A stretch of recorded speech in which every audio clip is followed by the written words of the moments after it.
All right, it is the Sports Mashup number 61, April 27th, 2022 is the eve of the NFL Draft. The NBA playoffs roll on, the NHL postseason, last week of the season. Season actually ends on Friday. Close to knowing what the Sunday. field is going to look like. Is there games Sunday? One game, the Kraken versus Winnipeg. I forgot there's always that like worthless game on like the day before the playoffs. It's always Winnipeg. Yeah, and it's always somebody who's like terrible playing them. Well, last year, Winnipeg had to play like 2 whole series, even though they weren't even in playoff contention. They just wanted them to get their games in. That sounds right. Yeah. So that's coming to a close. MLB season full force. We'll talk about the whole Cardinals Mets thing, since I feel like we should, given that you could see the Cardinal stuff in your background and the Cardinal stuff in my background.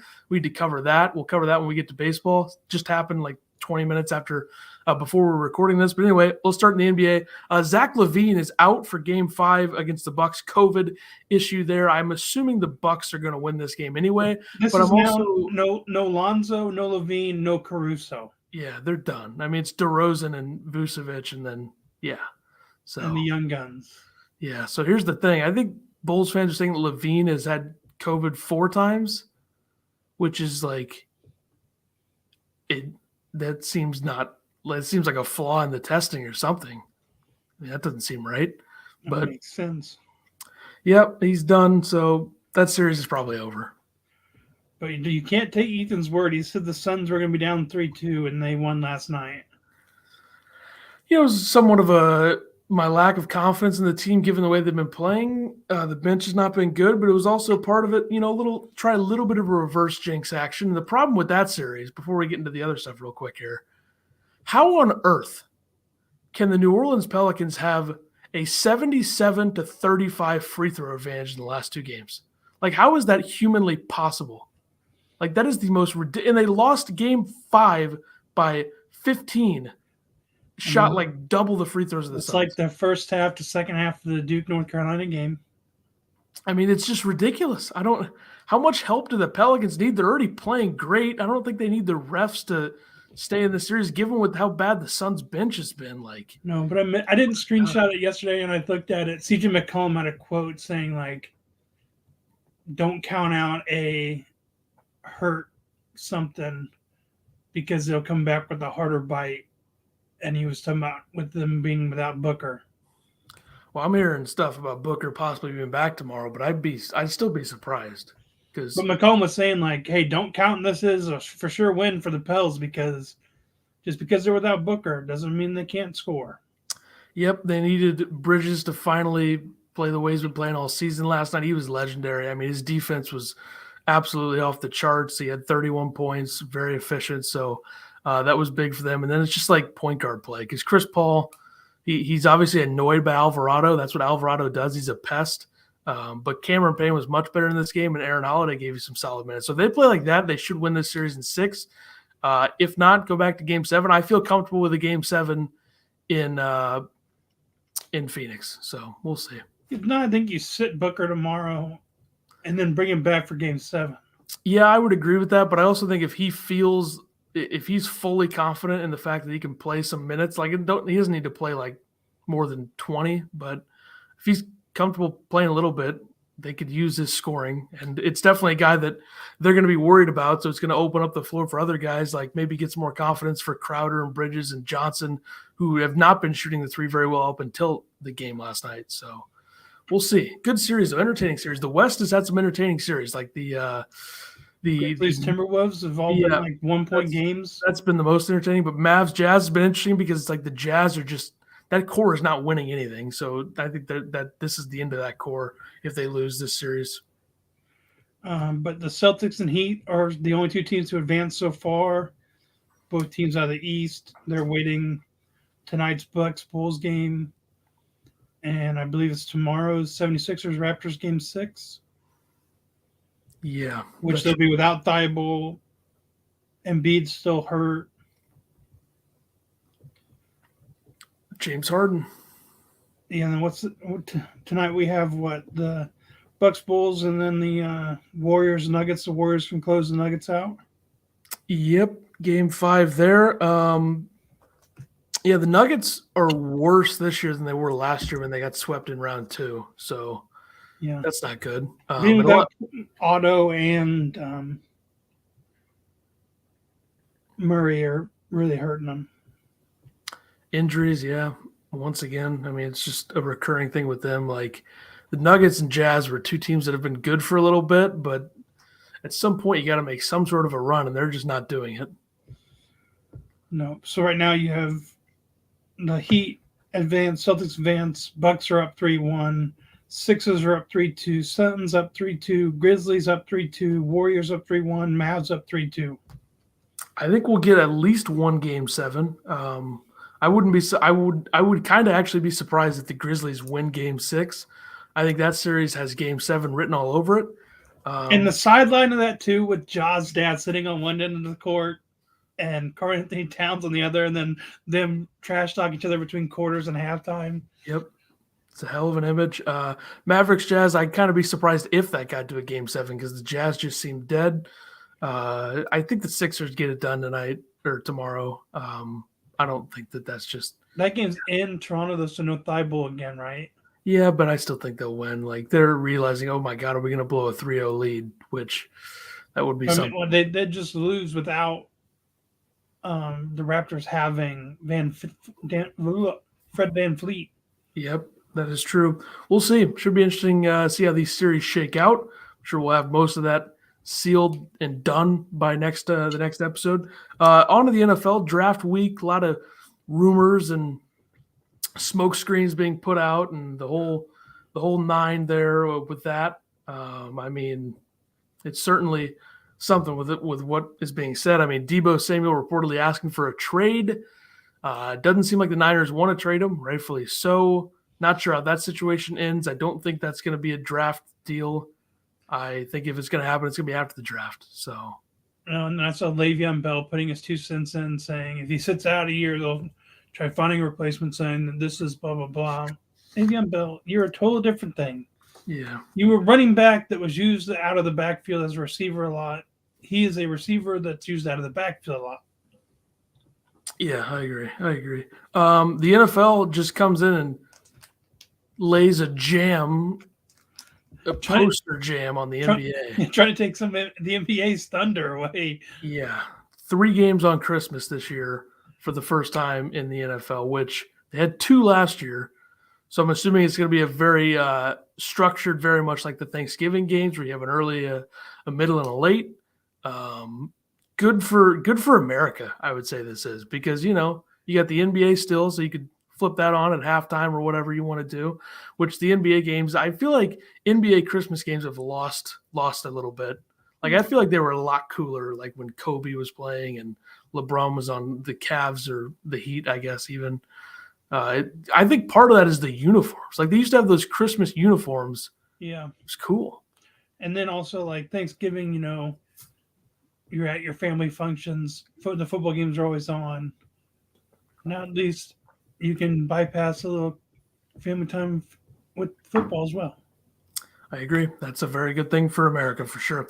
7-time Pro Bowler and one of the best safeties of his generation, Earl Thomas, seeking a return to the NFL, being out for 2 years. Not sure where this goes, but not the best position to try to make a comeback when you've been out for that long. No, and he was out ever since he punched the former teammate for the Ravens in training camp. Yeah, so not a good way to go out, but we'll see what happens here with him. The Jags reaching a deal with franchise tag tackle Cam Robinson, 3 years, $54 million. Safe to say they're probably not going to take an offensive lineman number 1 like was rumored like a month ago with Ike Ekwonu possibly being number 1. Don't think that's going to happen. Which doesn't make – you already had him franchise tagged. Yeah, so, they clearly have a higher opinion of him than a lot of other teams and people outside. I'm just surprised they came to an extension before the draft. Yeah. It's not, throw money around. The way the Jags run their team makes no sense to me.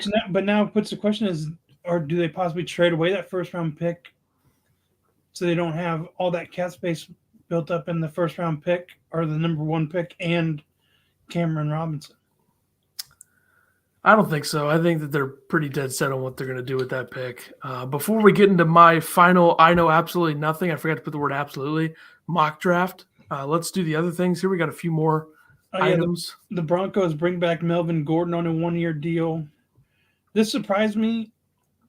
Well, I thought they were going to get this done, but then they also talked about Philip Lindsay wanting to go back there, which I think Philip Lindsay and Russell Westbrook could be a deadly combination. Because when has Russell really had a scat back guy who can really catch the ball out of the backfield? I don't remember them ever having that with any level of success. So with the receivers he had or has now, and then the ability to have a back like that, I mean, Melvin can still do it, and they have their other backups that can do it. Yeah, for sure. And then the Bucks restructured Brady's deal, open up $9 million in cap space. I don't know if this is to try moving up in the draft or to try opening cap space up for if they are to sign Gronk or what. I think this is a confirmation that they will be keeping and making a first-round pick. Whether it's trading up or keeping it, they're going to make it because you open up a little bit of cap space for that pick. And the Gronk thing, wouldn't it? I feel like it'd be very Gronk to just sign in the middle of training camp or towards the end of training camp, so he doesn't have to do the whole thing. Well, yeah, and his deals are never like a 9-minute. He's always like a he's got a ton of deal, and then he gets the incentives. Yeah, outside of football, he's had a ton of endorsements. He's already made a lot of money playing football as well. So, like last year, he got like $1 million because he reached however many catches or yards he needed. Yeah, it's a good way to do it. I mean, they brought Brady and him back in for one play for him to run that however yard out. And he came back, he's like, oh, that's a millie. And he's telling the whole offensive line, like, dinner's on me. Yep. All right. So we still got the match on June 1st. Yeah. Brady and Rodgers for home and Allen. And draft starts tomorrow, baby. Yep. I got my mock draft right here. I know absolutely nothing. This is here we go. Here, let's go to the top 10 first. I didn't do any trades with this one because Schrager still hasn't changed from last week. My top 4 is identical to his. So Trayvon Walker, number 1 to the Jags. Aiden Hutchinson, number 2 to Detroit. Ike Ekwonu, number 3 to Houston. And Kayvon Thibodeau, number 4 to the Jets. So then I go a little bit off. I go number 5, New York Giants select offensive lineman Evan Neal, Alabama. Number 6, Panthers select offensive lineman Charles Cross, Mississippi State. Number 7, the Giants select cornerback Derek Stingley Jr., LSU. You think that the Carolina pick comes from how now Rule and the GM are standing behind Darnold? Here's what I think is happening with Carolina, and I've heard a couple people who are actual, NFL people say this. Matt Rule would prefer they take a quarterback. The Panthers front office and ownership doesn't want to take a quarterback. Well, and they're out of the Baker talk now. Yeah, so I don't think they're going to take a quarterback. Number 8, Falcons go corner as well. Sauce Gardner, Cincinnati. Number 9, this one seems like it's going to happen 100% if they keep that pick. Defensive lineman Jordan Davis, Georgia. And the number 10, Jamison Williams, wide receiver, Alabama to the Jets. So you have Neal moving up from Schrager's. Yeah, 8 to 5. I have Stingley going 7 instead of 9. Cross going 6 instead of 5. Yeah. All right, 11 through 20. Commanders take center Tyler Linderbaum, which I think they're going to make a pick that's going to surprise people. I don't think people think he'll go this high. I'm going to go with it out of Iowa. Number 12, Vikings go guard Zion Johnson, Boston College. I can see them taking a receiver, though. 13, what could be a steal here for the Texans, safety Kyle Hamilton, Notre Dame. Number 14, Ravens. People don't expect this pick to happen, but the Ravens usually always right. Cornerback Trent McDuffie, Washington. Number 15, wide receiver Garrett Wilson to the Eagles out of Ohio State. Number 16, Jermaine Johnson II out of Florida State, edge rusher to the Saints. 17, Chargers get wide receiver Chris Olave, Ohio State. 18, Eagles get cornerback / safety Daxton Hill out of Michigan. First quarterback, number 19, Malik Willis to the Saints, Liberty. And the number 20, run on quarterbacks, Kenny Pickett to Pittsburgh to the Steelers. So stays put. I would bet a lot of money that there's no quarterbacks taken in the top 10, maybe the top 15. Because this quarterback class stinks. And that's why the draft itself is not getting as much hype, because the quarterback class is not good. I don't know if it stinks. It's just not as deep as it normally is. I think the 4th and 5th rated quarterbacks in this draft will be better than at least 2 of the top 3. So whether it's Sam Howell or who's the other dude? Damn it. This one's just not Ritter. as deep as normally is. And there's not that clear-cut number 1 either. And a lot of teams really aren't looking for a quarterback like in need of right now. Yeah, I think the thing, though, if there was not exactly a Trevor Lawrence, but a Trevor Lawrence type, I think Carolina would maybe take one. I think Houston would consider it as well. And Detroit, if there was a Lawrence type, Detroit would probably consider it too as well. But I think there's only going to be 2 quarterbacks taken in the first round. Maybe Detroit takes one at 32, but I don't have that. All right, let's finish this off.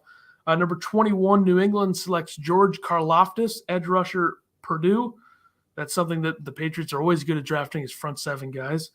Number 22, the Packers select, not a receiver, defensive lineman Devontae Wyatt out of Georgia. Number 23, the Cardinals select wide receiver Drake London out of USC. They think he's falling that far? Hey, it could happen.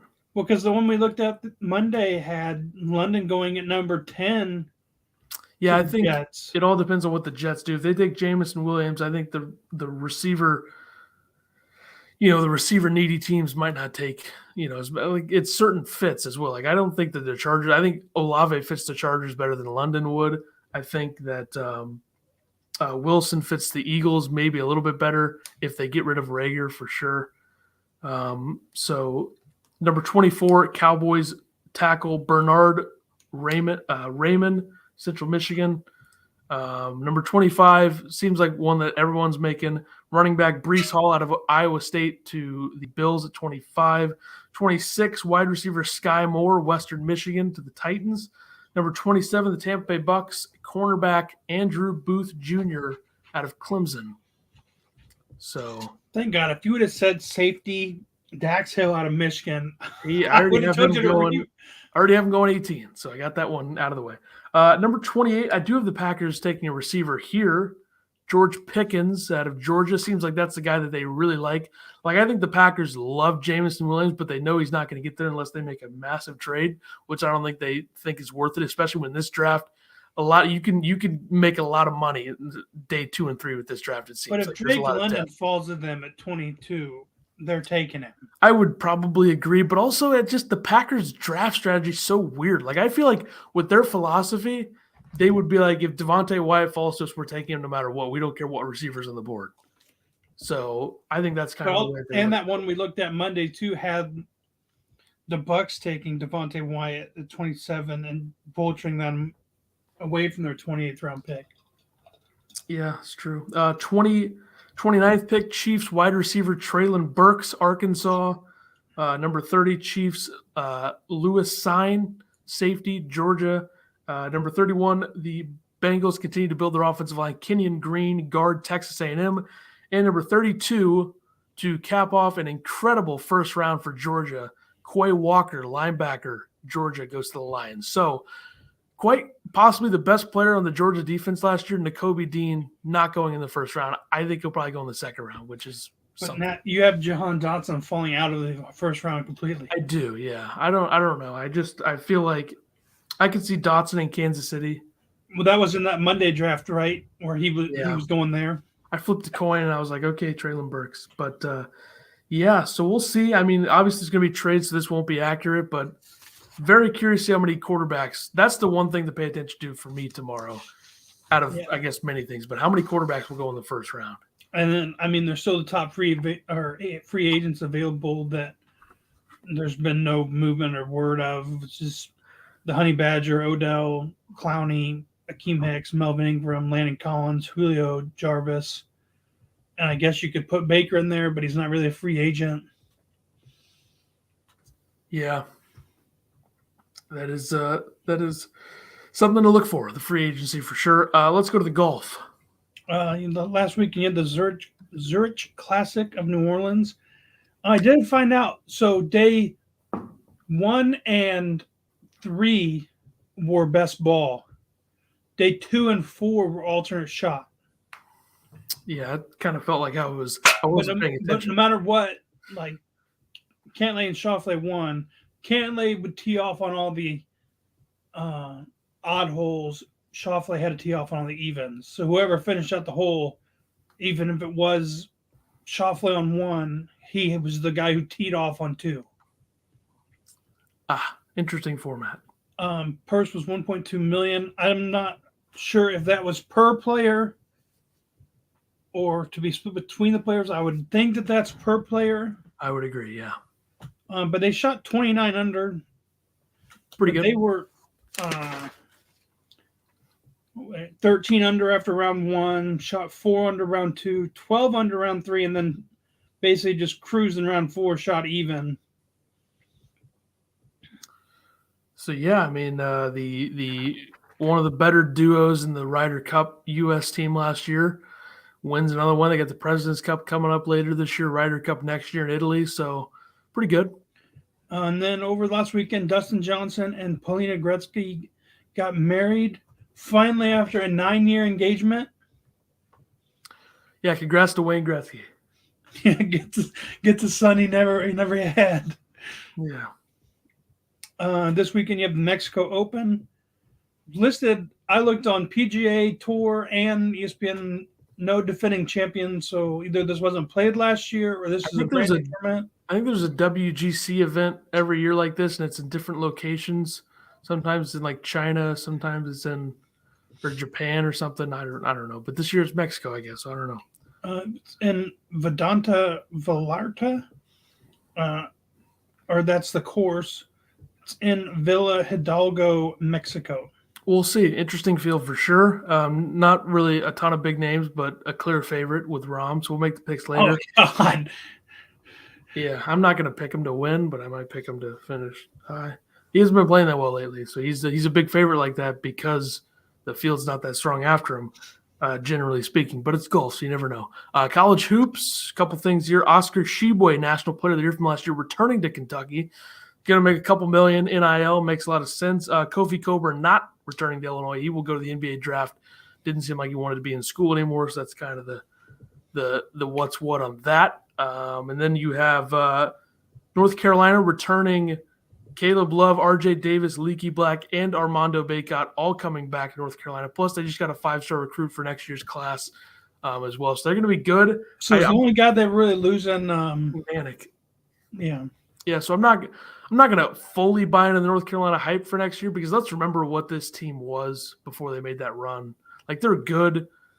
They're like a lesser – I don't know if they're a lesser version, but they're like UCLA of last year where UCLA made the unexpected run to the Final Four. But I think that UCLA's returning team is just as good as North Carolina's returning team. So there's going to be a lot of hype. They'll be preseason top 5, I'm sure, but we'll see. Duke was about the opposite. I mean, we all knew Paolo was going. Mark Williams left, even though I think he needed to stay another year to work on his offensive game. Wendell Moore left. I mean, he had a really good year all around. Jeremy Roach came back, though. There you go. But the one who I definitely didn't need to go was Trevor Keels, and he entered the draft. Guy had 2 good games the entire year, then became a bench player over his former high school running mate in Roach, and he leaves for the draft. Yeah, that's an interesting one for sure. And then lastly, it was surprising to us after, I think this happened last Wednesday after our recorded. Whoops. I think, did we? Yeah, I think we recorded Tuesday last week. Jay Wright, retiring after 21 seasons at Villanova, says he lost the edge. Yeah, kind of the end of an era there with Gillespie being done after this season. Not surprising they hire Fordham's head coach, Kyle Neptune, who I think would have turned Fordham around. I thought he did a really good job there last year, but he gets the job now at Villanova. Good for Jay Wright. Wouldn't be surprised if he's coaching the NBA 5 or 6 years from now because he said not now, but he's not going to close the door on that. So if he's coaching the NBA in about 5 years, I wouldn't be surprised. Watch in a couple of years, like the Celtics will have like a bad year or two, and now Billy Donovan, being upstairs there, not Billy Donovan, Brad Stevens. Brad Stevens be like, hey, come on. Yeah, Celtics, Sixers, Lakers, any of those three. More so the Sixers and Lakers probably, just because I think Ime Udoka might be like the guy for Boston, but I guess it depends on Tatum. Say like Philly has a bad year or two, and then they're like, oh, Bright's right here already. That's one I could definitely see because it's a Philly team, and Doc Rivers is not going to be doing it this much longer. Plus, all he does is choke. So he trades his son and son-in-law in the same season. Yep, exactly. All right, Major League Baseball, Miguel Cabrera, 33rd player with 3,000 hits, 7th with 3,000 hits and 500 home runs, along with Roberto Clemente. Hall of Famers, Roberto Clemente, Rod Carew, Rafael Palmeiro, and then A-Rod, Adrian Beltre, Albert Pujols. So at least 2 Hall of Famers there. I think Beltre and Pujols, Hall of Famers for sure. Yeah, then there was the asterisk of the 2 steroid, which was Palmeiro and A-Rod. Yeah. And then the Braves trade starting pitcher Sean Newcomb to the Cubs for Jesse Chavez, former Brave, and cash.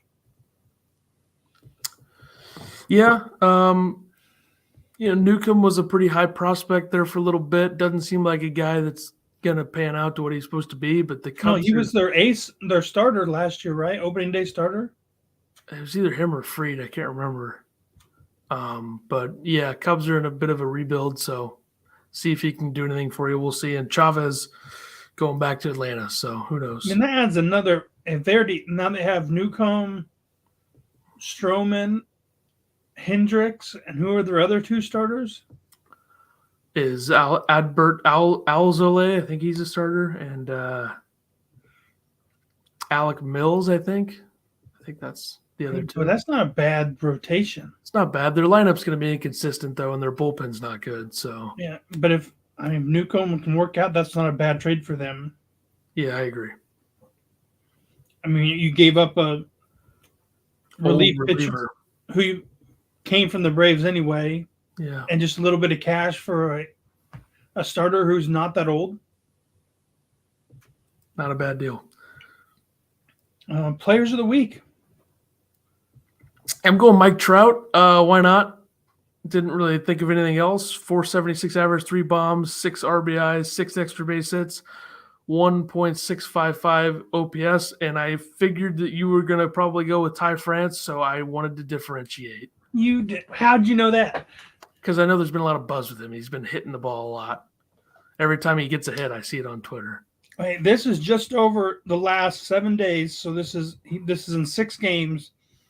It's 14 for 27, 6 runs, 1 double, 3 home runs, 12 RBIs, 2 walks, and only 2 strikeouts.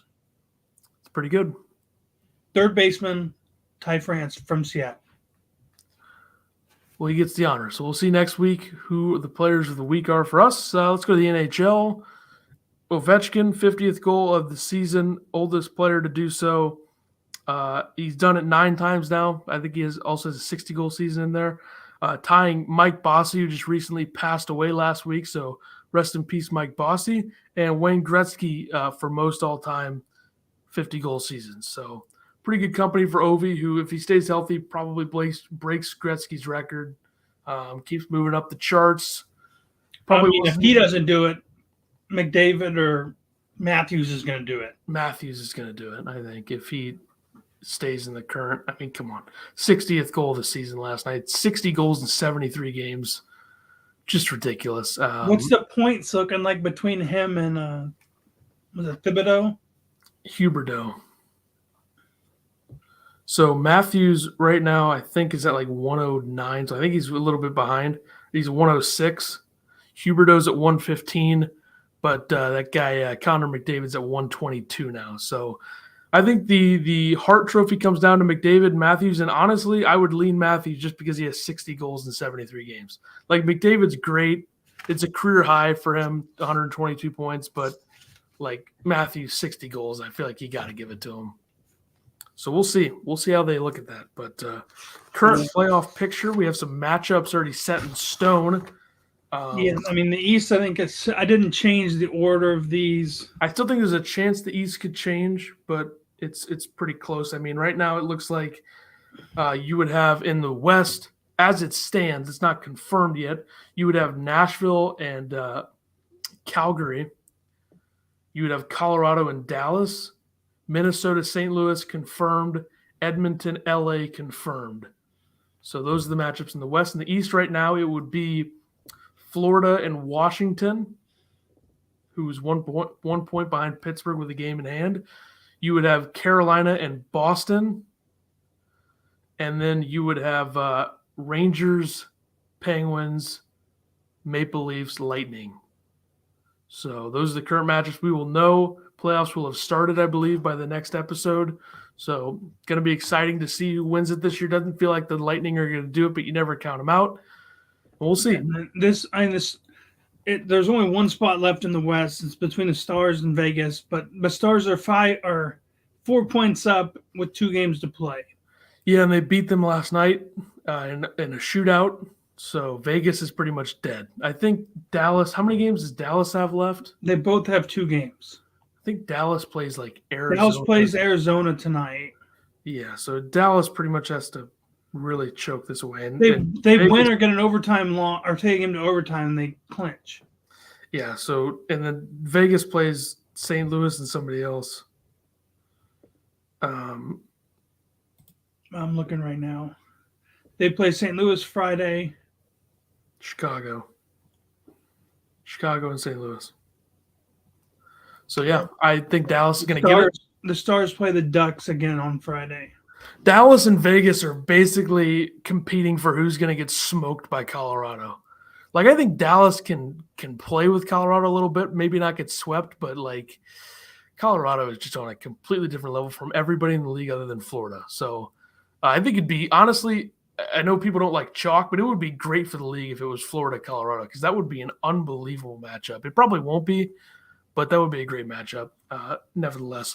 All right, let's move forward here. It is nice to see your boys, the Rangers. They're not just figure skating anymore. Yeah, they're back playing real hockey. So, I mean, props to them. Now, I thank the Rangers for thinking that they need a little bit more sandpaper, and they were like, we could just trade Pavel Buchnevich to St. Louis for nothing and then let him score 30 goals and 75 points. That's fine by me as well. So thank you to the Rangers for that. They're pretty much my Eastern Conference team, I guess. So boom. Don't really care overall though if they win. I don't whatever. Eastern Conference teams, the Penguins. I like a few of them, I mean, I could do without Boston for sure. Of course.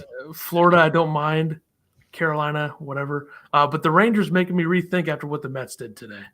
So I think we should talk about that real quick before we get into the picks. Yeah, how'd you let that go during baseball? It slipped my mind. I don't even know whatever. Let's just think about this, okay? Mets fans need to shut up. Number one, you haven't won a damn thing in 35 years. Just shut the hell up. We shouldn't be calling other teams' fan bases insufferable when you're just as insufferable as that fan base. Are Cardinals and Mets fans both pretty insufferable bases overall? Yeah, I think so. You know why? Because they care. But here's the difference. The Cardinals have had one losing season in the last 20 years. That was 2007. The Mets have had many losing seasons in that stretch. So Mets fans can shut up. Congrats for being 14-6. It'd be a real shame if the Mets had their yearly midseason collapse again. That'd be a damn shame. It really would be. But, couldn't even beat the Kansas City Royals in a World Series. Imagine losing to the Royals in a World Series. At least the Cardinals, the 2 World Series that they've lost in the last 18 years, were to the Red Sox, a very respectable club who's won 4 of them in that stretch. So have fun losing to the Royals in the World Series. And I love Jacob deGrom, but how does it feel to have an ace pitcher who's hurt all the time? Like Scherzer's great, but it's a damn shame DeGrom can't stay. You can't even say that because Flaherty keeps getting hurt. Yeah, don't need him. They actually don't really need DeGrom right now either if we're thinking about it. But Flaherty, that was, it was an accident. That was an oversight on your – At least we know what Flaherty's injuries are. DeGrom's always like this big mystery. Like, what the hell's wrong with him? How did this happen? That type of stuff. We know what happened to Flaherty. It's just, what can you do? He's getting out of the way when he's young. DeGrom's like 31. So I actually had a ton of respect for the Mets and their fans before this. I don't know how much that's going to change. I'm not going to lose all of it, but that annoyed me a little bit. And they had a right to be mad about how many times they've been hit. It wasn't really ever intentional, it didn't seem, especially when they hit a guy with the bases loaded last night. And when Alonso got hit in the head, it was a changeup that slipped. Nobody's throwing a changeup at somebody's head. The only team that threw it at the other team's head intentionally in this series was the Mets. And they did it to the wrong guy because Arenado made their catcher look like a little you-know-what when he shoved him to the side. Yeah. Ragdoll. I was going to say the B word, but we can go with ragdoll. I mean, Mets fans, just shut up. Just do it. Like I follow too many Mets fans on Twitter, for being honest. I have some Met fan friends, but Jesus, shut up about your stupid team. You're 14-6. You'll probably be like 21-18 like a month from now. So calm down, you know? I mean, Jesus. But on to betting. All right, on to betting. Also, let me just say this. The Mets bullpen sucks. So stick that in your pipe and smoke it, Met fans. Anyway. I went 7-4 last week, 1-1 in the NBA, 1-1 in hockey, 3-2 in baseball. Got 2 golf picks. Had Cantlay and Schauffele to win, and had Varner and Bubba Watson top 10. They tied for 4th. Yeah, I think I just went 7-3 for like the 3rd week in a row. So 4-1 in Major League Baseball. I believe I am 12-3 in baseball to start the season. 1-1 in both the NBA and the NHL, and I did have Schauffele Cantlay to win as well. 7-3, 3 weeks in a row. 7-3. So that's 21-9. Quick math in the last 3 weeks. So sticking with it, you know. I am 407 and 323. Forgot to do my tally on that, so I'm somewhere around there as well. The Mexico Open, Vedante Vallarta, nailed it. Who you got? My 3 to win, I have Kevin Na plus 2,000, Patrick Reed plus 3,500, and Pat Perez at plus 7,000. I got Abraham Answer plus 2,000, Cameron Champ plus 4,500, Pat Perez plus 7,000. Ooh, we both went for Pat Perez. Yep. Top 5, top 10, go. Is that because when we went golfing 2 weeks ago, I said I kind of felt like Pat Perez? You did mention him, and I do remember that. That was part of it, yes. Top 5, Gary Woodland plus 450. Top 10, Cameron Champ plus 450. Top 5, John Rahm plus 100. He hasn't been playing very well. So the fact he's this big of a favorite. I couldn't pick him if I wasn't picking him to win because his odds were so low. But it's still plus money, and he hasn't. Well, no, but his top 10 was I wasn't going to pick that. My top 10 is Sebastian Munoz plus 300. But like Rahm has not been playing well, so he's just a huge favorite because the rest of the field is not as good. Yeah, because all the other big names aren't traveling to Mexico to play in this. Yeah. NBA playoff picks. I have the Bucks minus 12 over the Bulls. I feel like this should be a blowout with them only having DeRozan and is it Vucevic? Yeah. And then I have the Nuggets plus 8.5 over the Warriors. All right, head-to-head. I think the Warriors still win this, but not by more than 8. Head-to-head, flip it. Bulls plus 12, Warriors minus 8.5. Boom, nailed it. NHL. But you still think the Bucks are winning? They're just not winning by more than 12. Yeah. NHL, I have the Islanders plus 115 over the Capitals, and the Kings plus 105 over the Canucks. Flames minus 110 at the Wild, and Preds plus 190 at the Avalanche. MLB, go. Padres minus 125 over the Reds. Astros minus 160 over the Rangers. Braves minus 160 over the Cubs. Royals plus 150 over the White Sox. And the Cards minus 180 over the D-backs. Padres minus 125 at the Reds. Tigers plus 135 at the Twins. Angels minus 165 against the Guardians. My boy Reed Detmer is pitching for the Angels in that game. Shout out. Red Sox plus 145 at the Blue Jays, and the Cardinals minus 180 against the Diamondbacks. Boom. Once again, the NBA picks for tonight, hockey and baseball for tomorrow. Yep. So there we go. That'll do it. Next week, more playoff talk will be into the NBA and NHL playoffs. NBA already starting, of course, but the NHL we'll be underway by then. We'll have more Major League Baseball stories, I'm sure, and then Draft we have recap. NFL draft recap and the whole thing. So we'll see you next week for number 62.